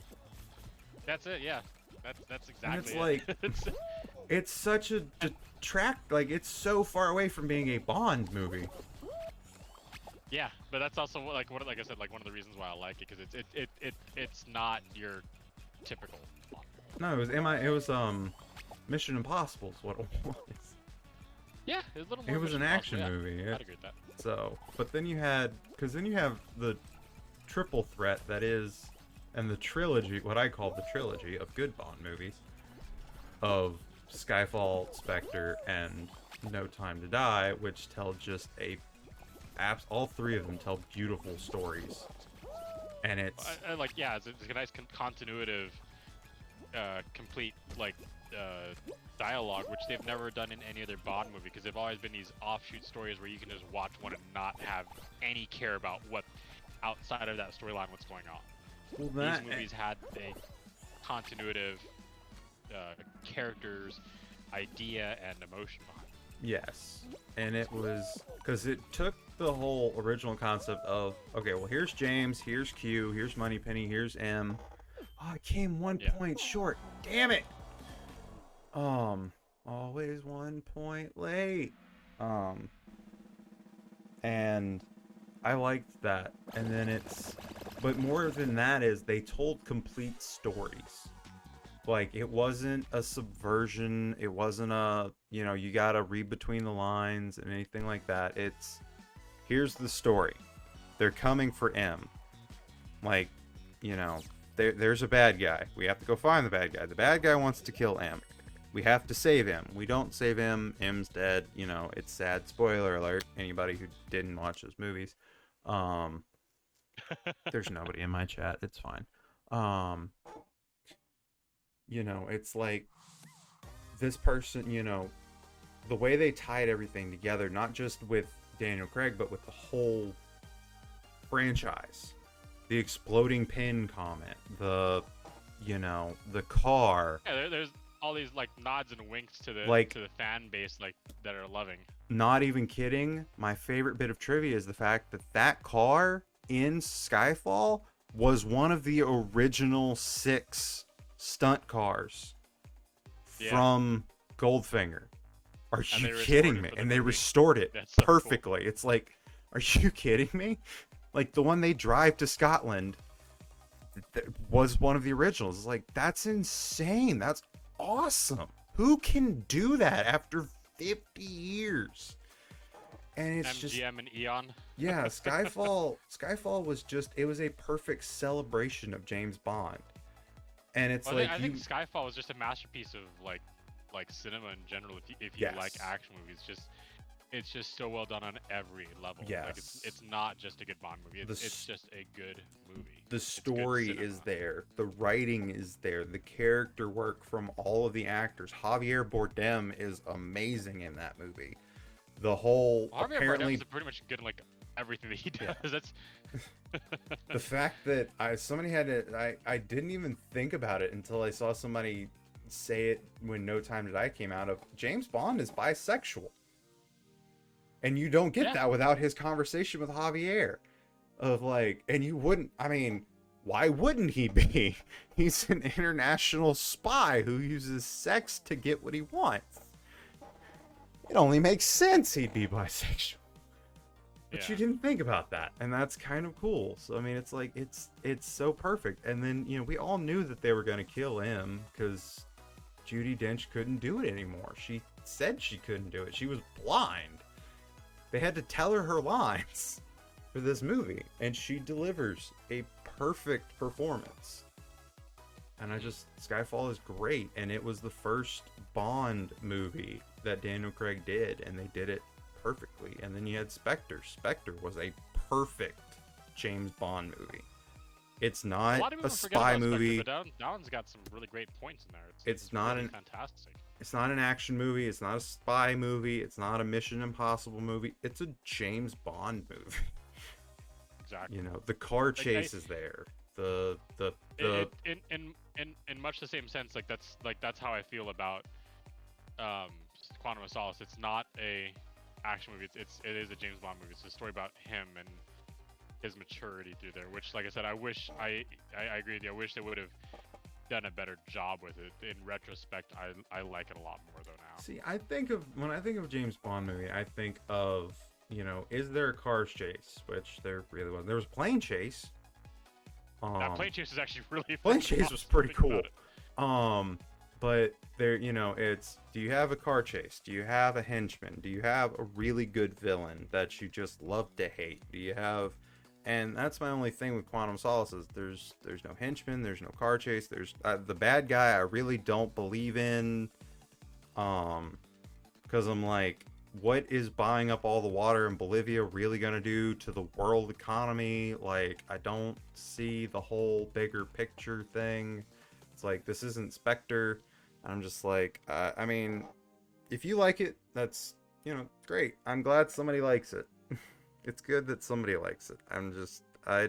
I see Spectre and I'm like, you have Spectre, you have Blofeld, and Christopher Waltz does an amazing job of being Blofeld. He was the perfect choice for a modern Blofeld. hate that guy by the end of the movie. He is a perfect villain. Dave Bautista plays a great henchman. When was the last time you had a henchman? He just breaks things. Yeah. When was the last time you had a good henchman? Like, even Pierce Brosnan movies didn't have good henchmen. No, they really Like, didn't actually. the car chase, you have an Aston Martin, what is now the which I love. Aston Martin took the DB10 and turned it into the Vantage. That's awesome. That's right. It's the Vantage, right? I think so. Yeah, it's the Vantage. No, wait, yes, because the Vanquish is different. Yeah. It turned into the Vantage. You had the Jaguar XK220, the redesigned XK220. So you have a Jaguar chasing an Aston Martin through Rome. I think it's the CX175 or something like that. Yeah. CX75. something like that. Yeah. Yeah. Modern looking Jaguar supercar. Yeah. Yeah, but it looks just like the XJ220. If you hold them side by side, they're really similar. But yeah, you they have a look pretty Jag close. chasing an Aston Martin through the streets of Rome, the original streets. Like, it's a great movie. It's got an ejector seat in it. It's got the right comedy. It's a great, great movie. And then you had No Time to Die, which I can't stop crying every time I watch. Oh man, that is a perfect ending to a franchise. That movie. And I get why people don't like it as well. You know, what I mean, like it's the whole like, okay, yeah, the James Bond doesn't die thing, but it's like also like you have to think about Daniel Craig's James Bond as separate from all the rest of every other James Bond series. It's not the same James Bond. Well, even it's kind of like Mad Max. You can't think of each one as being the same guy every time. It's all these side stories and legends about him. Are they true? Who knows? It's not the point. They put a line in which I love, and I can't remember the line exactly, but it's basically Daniel Craig talking about it's in Skyfall. It's in Skyfall when he asks him, you know, this is my hobby. Well, what's yours? You know, everybody's got to have a hobby, and Javier asks him, what's yours? And he says it. Resurrection. He's Doctor Who. He is Doctor Who. He just regenerates. You know, every time they need to do it, he just regenerates. Timothy Dalton is a Time Lord. I mean, you know, there is a connection there. It's canon. Yeah. So I mean, no, it's not canon that he regenerates.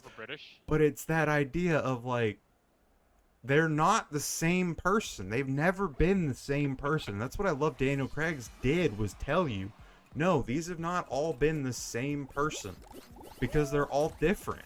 You know, they're in different times. They do different things. They have different enemies. You know, I mean, well, I say that. I mean, Pierce Brosnan and Roger Moore and Timothy Dalton all kind of had to deal with North Korea and Russia, but, you know, aside from that, yeah, they had different villains, you know, actual villains, but, like, they're all different actors. They're all different stories. One thing I really loved is the fact that in the Daniel Craig films, they returned back to a central bad guy. It wasn't, you know, like, oh, you know, just a versus Russia or, you know, like something like that. It wasn't like a unilateral. It's not a monster of the year group.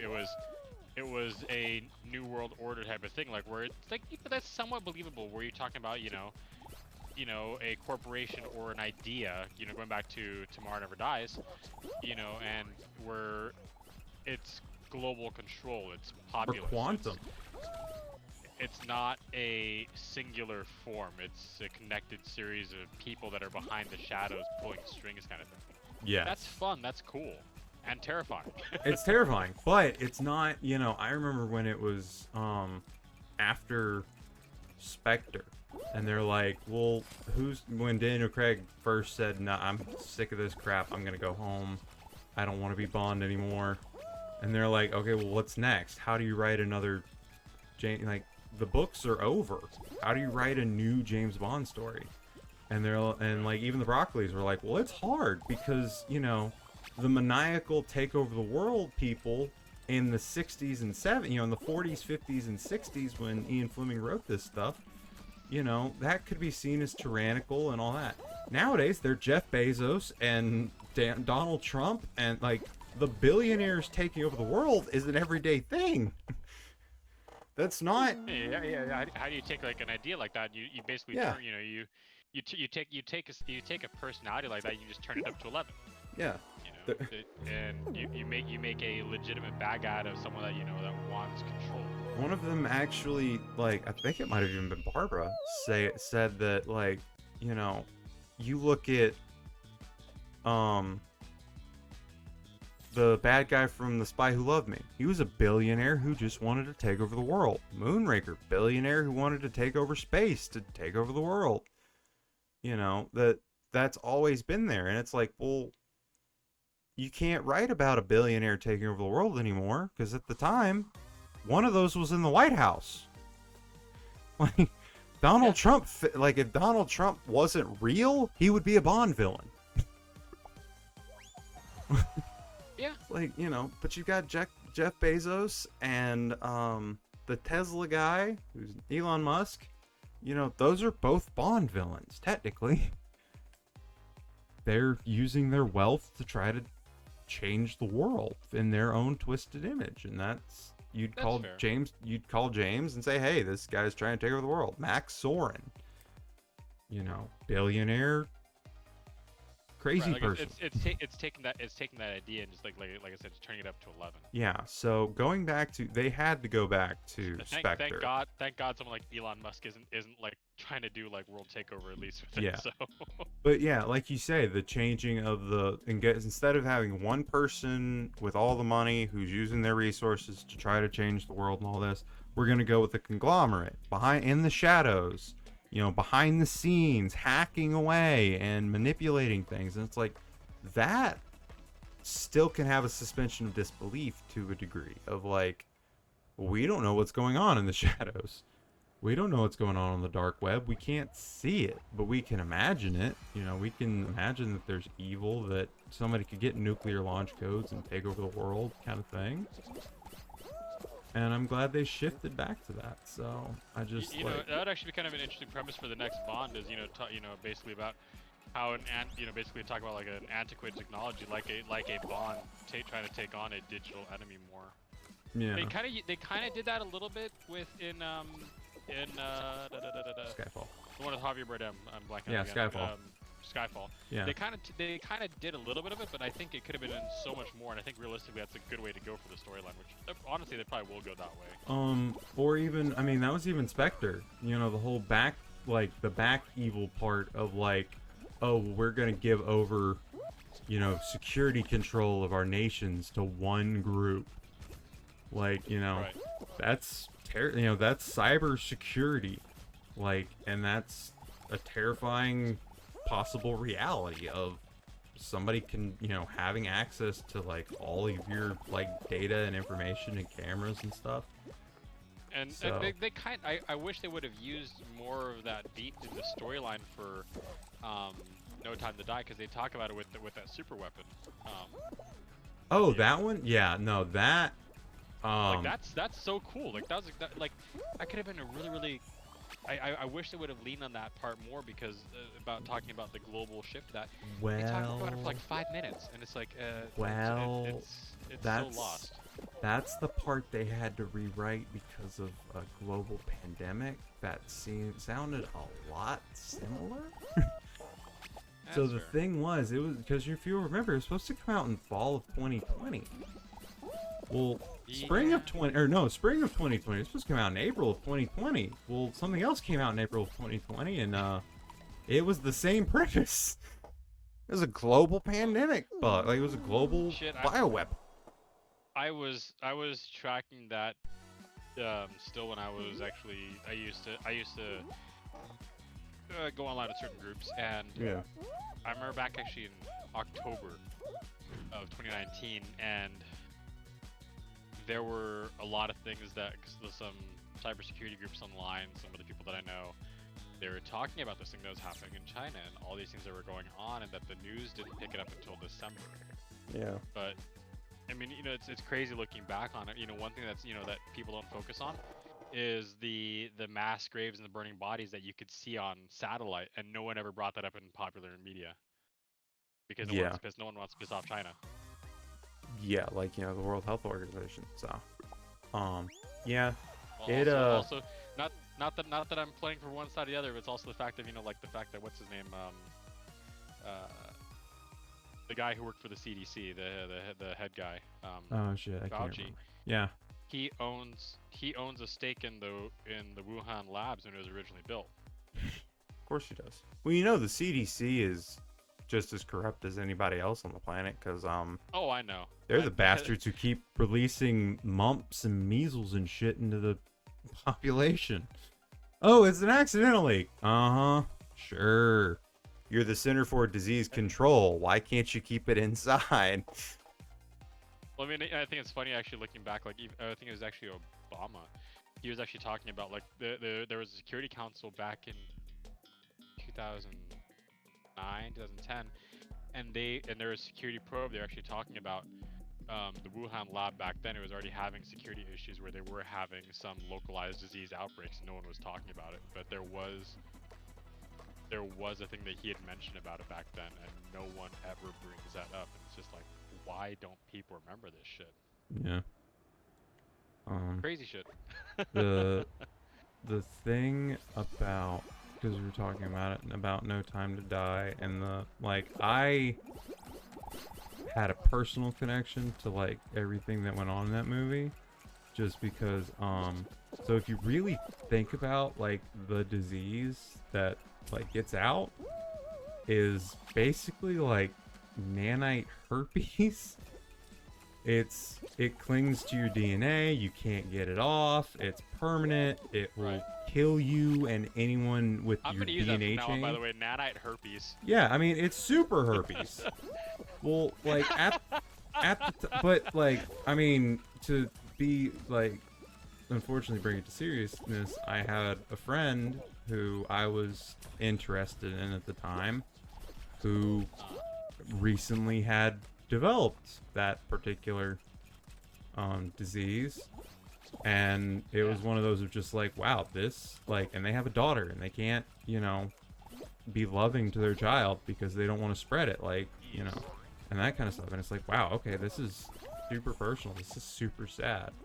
And then it's like, I love the character of James Bond, and I love the story writing and everything, and man, that movie hits deep for me, and I love it so much. It's such a good, James doesn't get to fall in love often, like, actually, like, fall for someone, because, last time he did that, they died, and boy, did they not let you forget that in this movie, with all of the On Her Majesty's Secret Service references. Ava Green's death is, like, literally all over this, like, stain on this movie. Yes. But, like, she is everywhere. She is. I mean, that's the catalyst that literally launches him back into the fight. Yeah. But I mean, it makes sense. It's, your first, in canon, that's like his first love.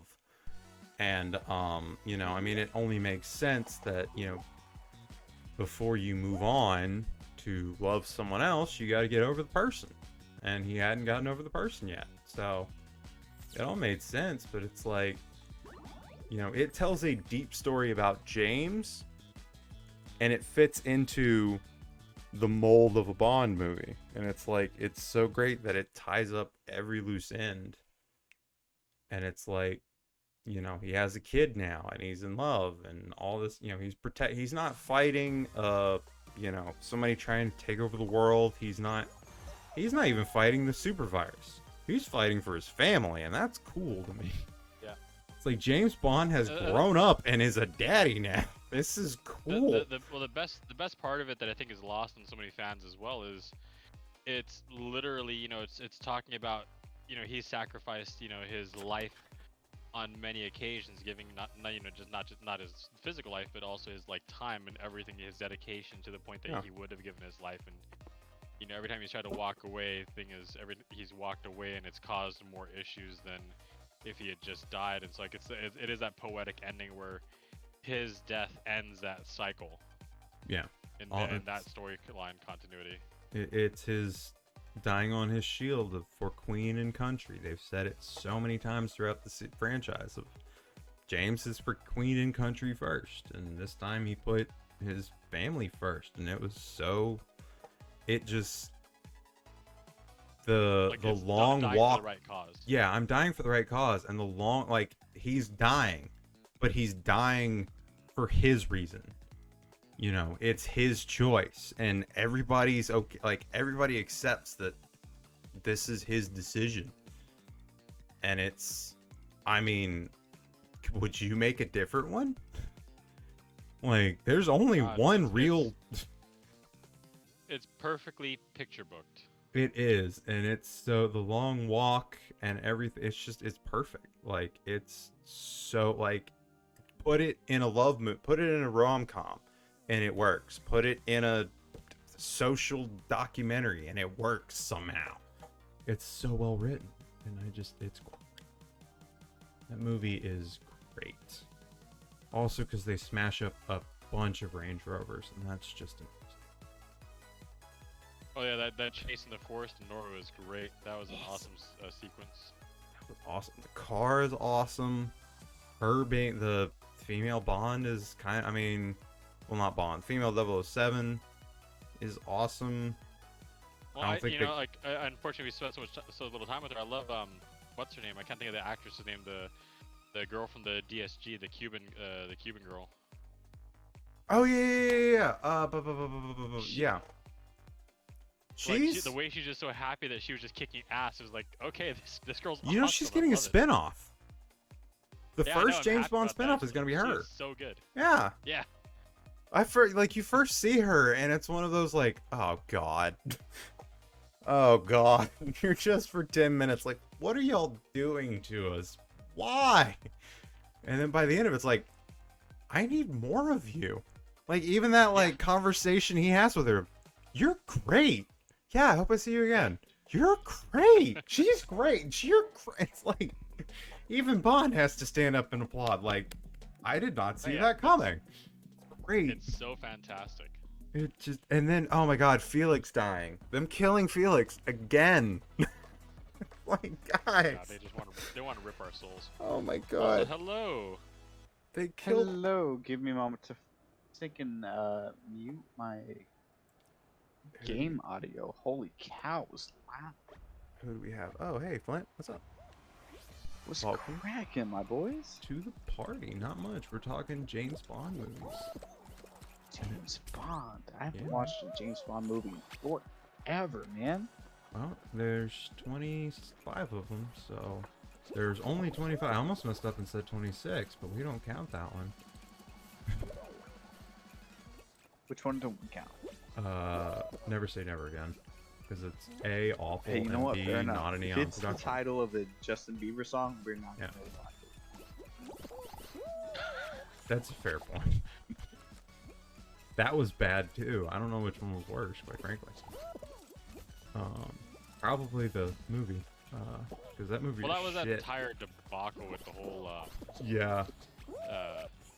the rights going to 2 different studios. So and if everything you like that. don't know Flint, so Ian Fleming, the guy who wrote James Bond, before selling the rights completely to Albert R. Broccoli and to Eon Productions, he sold the rights to, what was it, 3 books to somebody else.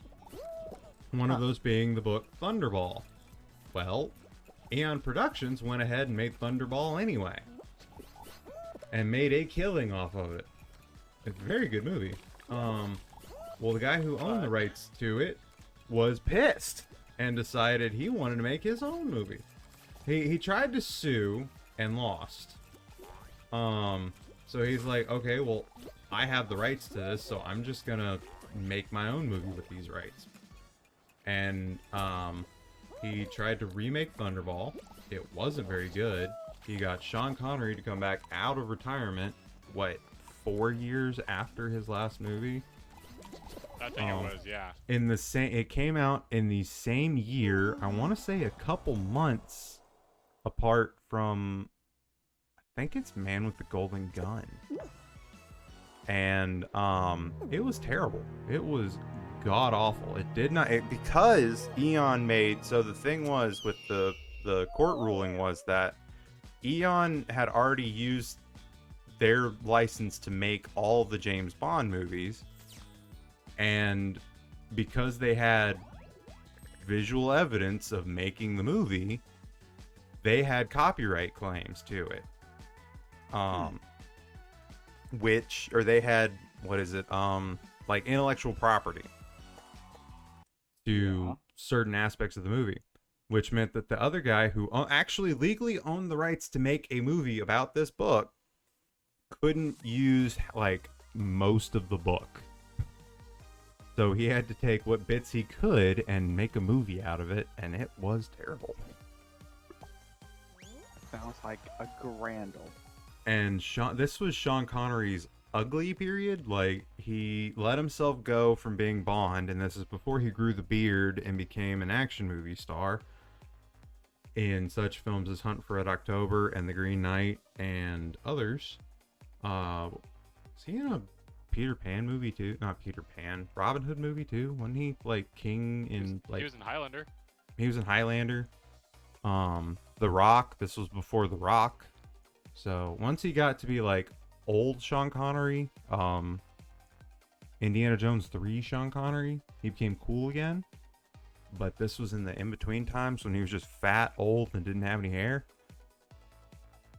And it was terrible. So we don't count that one because it wasn't made by Eon, and it's honestly possibly the worst movie ever made. Like, I don't think theater mode would show it. It's so bad. So there's the history for you. I appreciate the history lesson. A quick rundown of it. Yeah. Did I miss anything, Brett? That's about it. Yeah. Pretty accurate. Yeah. They couldn't make the movie, so they just made a shittier version of the movie with an out of shape actor,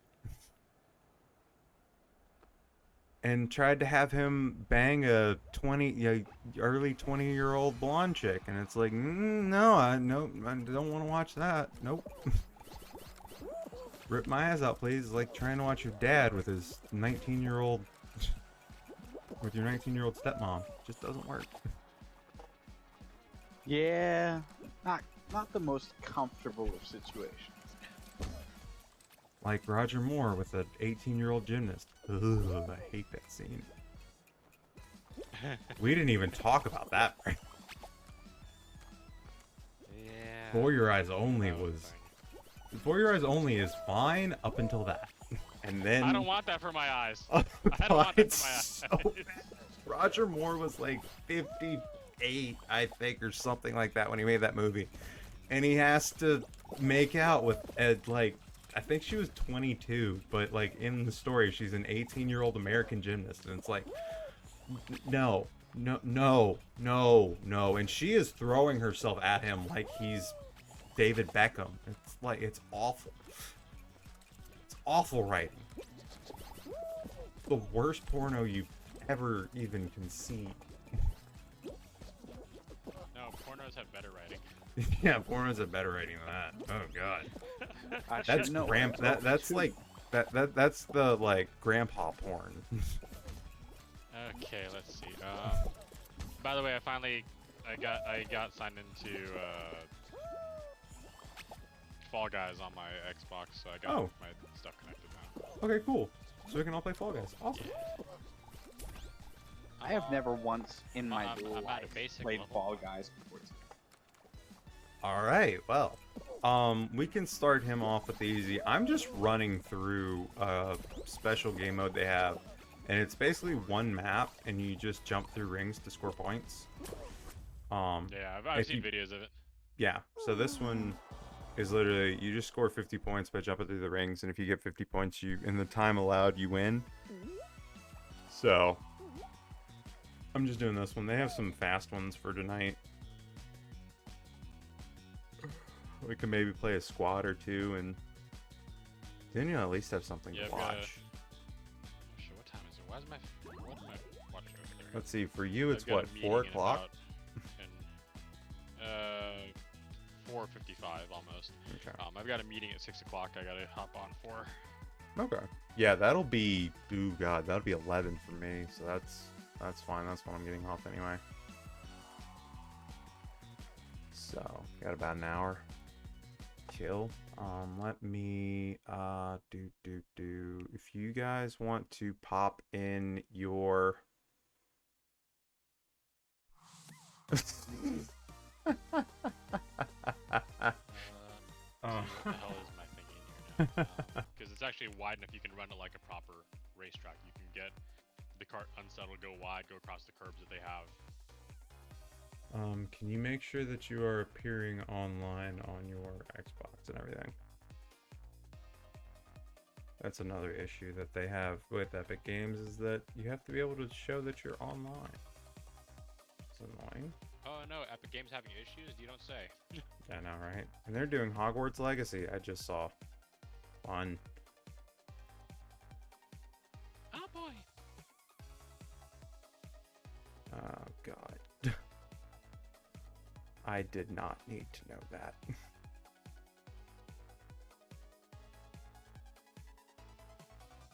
Disney Speedstorm. Oh God, they're making a Disney racing game. Technically, Disney already did have a racing game.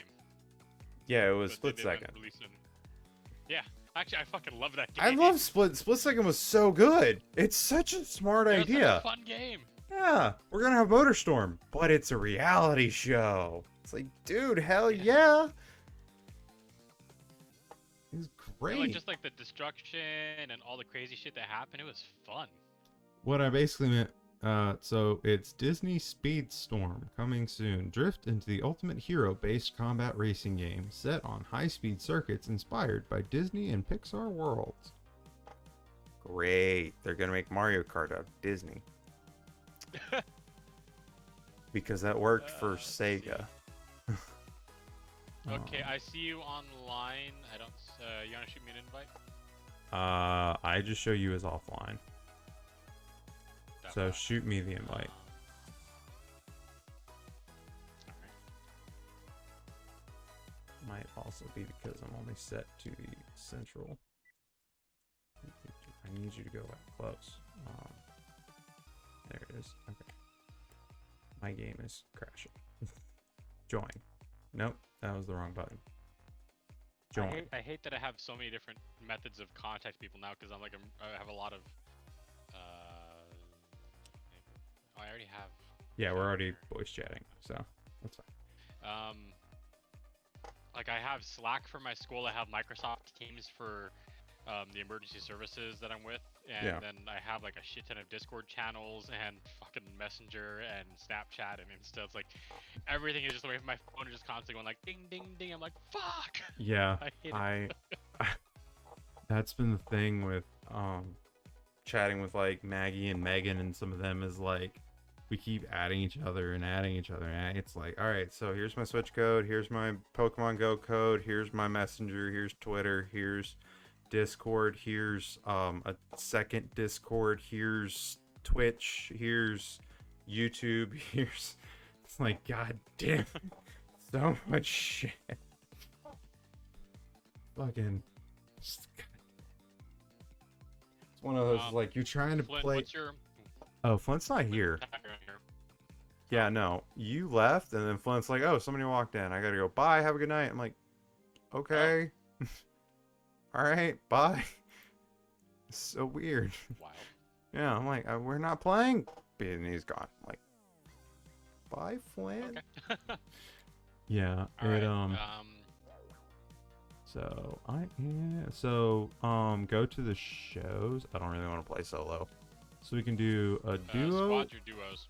I kind of liked doing one of the faster ones of the other two options, the survival or the ski fall. I like the. Do you see a survival, or is we not allowed to play that one? Yeah, yeah. I like the survival thing well, for tonight. Ski Fall's only got one day. Let's do that. Well, they both, because Let's one do of them's ski 7 hours. We can do ski fall. That's cool. Oh yeah. You know what? You're right. So either way. I selected both of them. Okay, cool. Did you turn off solo? Yeah. Okay. Cool. You're just a lowly little bean. Yup. Basic bean. You're a basic bean. So yeah, no, that's been the thing of like, how do you add new friends and not be like overbearing? Like, well, nobody's talking to me on this thing. Nobody's like, I have the opposite of that. I'm like, okay, nobody's talking to me on Discord. Nobody's talking to me on Messenger. Nobody's talking. But it's like, how do you talk to people? Like, Well, it's like for me, it's like I have like different groups that I'm part of on every different like messaging service. yes, So I have pretty much all of them. It's just I hate it. yeah. It's like Audie. We've been talking about like stream stuff on Discord, And then it's like, oh, cool, she's on Messenger. I'm on Messenger. I'll just send her a message real quick. I'm like, wait, why did you do that? You're already talking to her on Discord. What? It's like, I need to find, Oh God. or like, I have phone, and then it's like, oh, well, I have your phone number. So we'll just, or like, you have my phone number. So just like, text or call me or something like that. And it's just like, this is awful. Because I don't know what to use. It's like, oh, we have each other's phone numbers. You just text. No, we're just gonna use Messenger. Oh, did you die? Ha! Oh, I got launched. I got launched. I'm gonna survive. I will survive. Ah, Oh, no, shit, watch I fell out. over. I fell over. I fell over. Come here, you. No, I survived. This one's so fast. I got sent to the frickin' moon, dude. I might have seen you out of the corner of my eye. I saw something just I skyrocket. one and then Yeah. got launched by another. It looked like a, did it look like a, Smash Brothers finisher? Pretty much. Shoot across the screen. Bret's blasting off again! Pretty much. Hmm.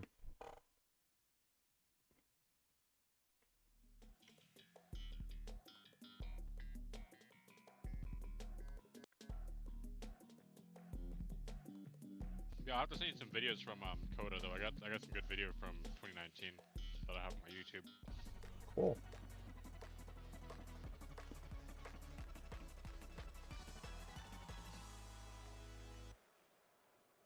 Yeah, I love Coda. I like the story behind Coda. Like, you know, how it was designed, and, you know, like, they got Mario Andretti to help design the course and do the, like, angles and all that kind of stuff like that. Yeah. Like, I love that they actually took a race driver and were like, hey, how do you think we should do this?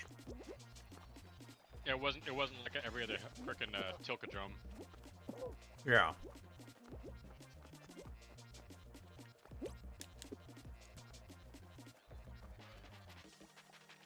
It's not just oh, well, this looks like a good place for a turn. This looks like a good place for a turn. Yeah.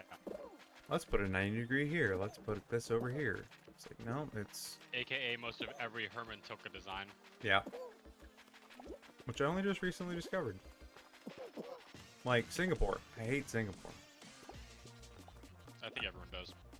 Apparently F1 loves it. I hate Singapore. I think it's stupid. That stupid little kink, like, right-left they have, that's like the hairpin left with a, like, slight right ahead of it.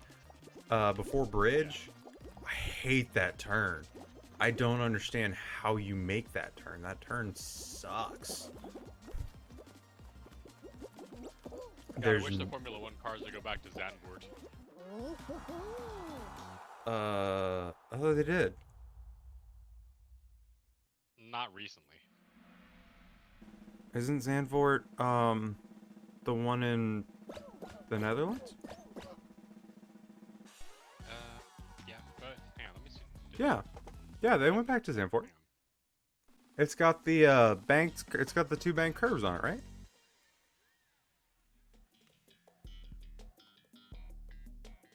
Oh yeah, that's right. They just went back there, I guess, this year. Yeah.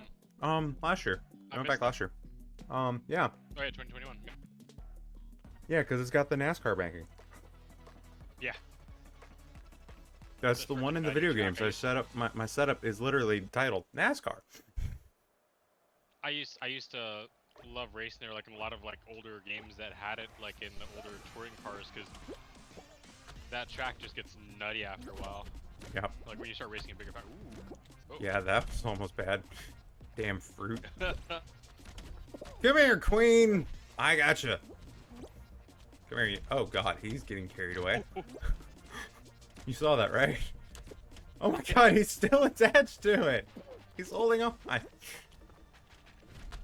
Oh shit. Oh. Shit. Strawberry. Oh no! Come here. Some would even say that was very bad. Oh shit. Oh shit. Oh shit. Oh no! And it was worth it for the lulz. Alright. So it's 10 o'clock. I can turn off the stream now. I don't care. No.